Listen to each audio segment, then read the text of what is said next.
Evening, fellow night watchers. I'm here going to answer all your questions that you left for us on the comment board of our last video for season 2. Kyle's going to read them off for me, and I'm going to do my best to answer them for you. All right. First question comes from Jennifer Fairhurst. She asks, can you tell me what's the most active place you've investigated in Richmond, Virginia? Unfortunately, we haven't been to Richmond, Virginia. We're probably looking to go there soon. Probably not in this season, but in the next. And I'll be sure to let you all know before we do. All right. The next question comes from Sandria Monroe. She asks, are you thinking of traveling to different places to ghost hunt? That kind of goes with the last one. Yeah, we're thinking of expanding a little bit more out. Nothing like international just yet, but definitely going to different states and looking into different haunted areas. All right. Next question. This comes from Jordan Kennedy. Okay. What makes you truly believe that ghosts or spirits are real? I would say I believe that ghosts and spirits are real just because I've had personal one-on-one experiences with entities like apparitions. I had one when I was in Waverly Hills, and I've also had one recently in this working on this new season, and it was probably about a couple weeks ago. Won't go into too much detail about that. You'll have to watch season 2 to find out when I seen it. But other than that, that's the reason why I believe in them, because I know that they're out there. I've seen them. Also from Jordan Kennedy, have you ever been possessed or partially possessed?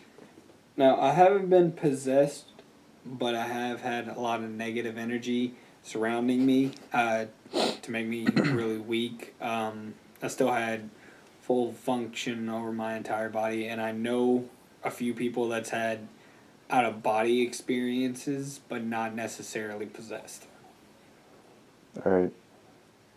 Next question comes from Sally Sparrow.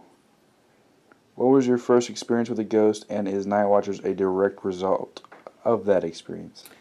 My first experience with a ghost was at Waverly, and what happened was we went on the 4th floor in a tour, and how many years ago was it? About 4. And they asked, does anybody want to go down the hall by themselves? And me not really believing just yet and being really cocky, it's like, yeah, I'll go down the hall by myself. Went down there. Now, also with a backstory to this, my mom used to work there. When it was a geriatric hospital, she had patients that she described to me in detail, and she worked on the 4th floor. So back to my story, when I went down the hall, nothing happened at first, but then I seen a dark figure, just the outline of it, walk out of a room, about on all fours, about knee level. He was probably from me to this camera, stopped in the middle, turned its head, looked at me, and all I could see was its eyes and the outline of the body, turned its head back, and walked right through the wall. And that was my first experience. Now, to answer the other question, it wasn't it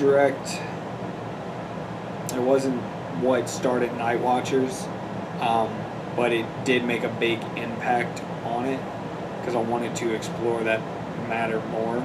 Yeah, on your participation, yeah. Yeah, basically. All right, the next question comes from Frozen Moon Photography.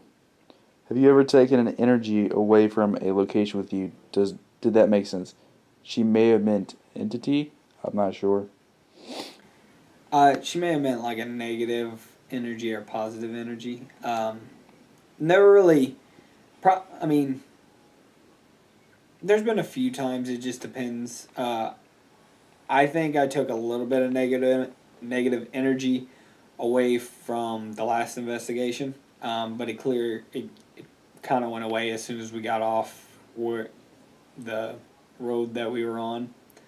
And then a couple of our teammates have gotten real sick from a lot of negative energy being around them, but they never really took it away from the actual place that it was at. And if you were meaning entity, we've never really had a piggybacker.